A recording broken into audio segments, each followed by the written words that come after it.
అందరికీ నమస్కారం అండి. శైలజ వినిపించే కథల ఛానల్కు స్వాగతం. ఈరోజు మనం బూర్ల నాగేశ్వరరావు గారు రచించిన అపనమ్మకం అనే కథను విందాం. ఈ కథ ఏప్రిల్ 1973 చందమామలో ప్రచురింపబడింది. పూర్వం ఒక నగరంలో కొప్పిశెట్టి అనే వజ్రాల వ్యాపారస్తుడు ఉండేవాడు. ఆయన తనకు తన ఇంటికి రక్షణగా గోవిందుడు అనే జట్టిని నౌకరుగా నియమించుకున్నాడు. గోవిందుడు మహాబలశాలి. అయితే శెట్టికి గోవిందుడి మీద నమ్మకం లేదు. ఎవరైనా వజ్రాలు బేరం చేయడానికి తన వద్దకు వచ్చినప్పుడు శెట్టి గోవిందుడిని ఏదో పని మీద ఎక్కడికైనా పంపేసేవాడు. తన వద్ద ఉన్న వజ్రాలు గోవిందుడి కంటపడితే వాడు తనకే ద్రోహం చేస్తాడని ఆయనకు భయం. కొంతకాలం గడిచినాక గోవిందుడు శెట్టికి తన మీద నమ్మకం లేదని గ్రహించాడు. అవకాశం దొరికితే శెట్టి కళ్ళు తెరిపించాలని వాడు అనుకున్నాడు. ఒకనాడు శెట్టి లోపల భోజనం చేస్తున్న సమయంలో ఇద్దరు పెద్ద మనుషులు లాంటి వాళ్ళు లోపలికి వస్తూ వసారాలో కూర్చుని ఉన్న గోవిందుడిని చూసి గతుక్కుమన్నారు. గోవిందుడు వాళ్ళని చూసి లేస్తూ దయచేయండి దయచేయండి అన్నాడు. అందులో ఒకడు గోవిందుడి దగ్గరకు వచ్చి శెట్టిగారు ఏం చేస్తున్నారు అని అడిగాడు. లోపల భోజనం చేస్తున్నారు అన్నాడు గోవిందుడు.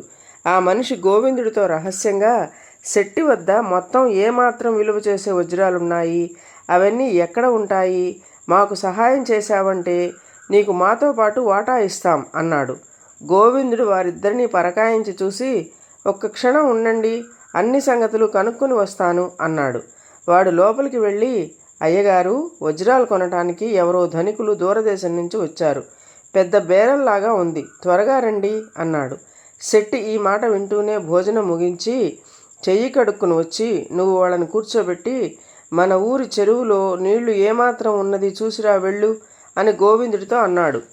అలాగే బాబు అంటూ గోవిందుడు పెద్ద మనుషులు చూస్తుండగానే బయటికి వెళ్ళిపోయాడు. అదే సమయం అనుకుని పెద్ద మనుషుల్లాగా వచ్చిన దొంగలిద్దరూ లోపలికి జొరబడి శెట్టిని కాళ్ళు చేతులు బంధించి పెట్టె తెరిచి అందులో ఉన్న వజ్రాలన్నీ సంచుల్లో నింపుకొని గోవిందా గోవిందా అని కేకలు పెడుతున్న శెట్టి నోట గుడ్డలు కుక్కి బయటకు జారుకున్నారు.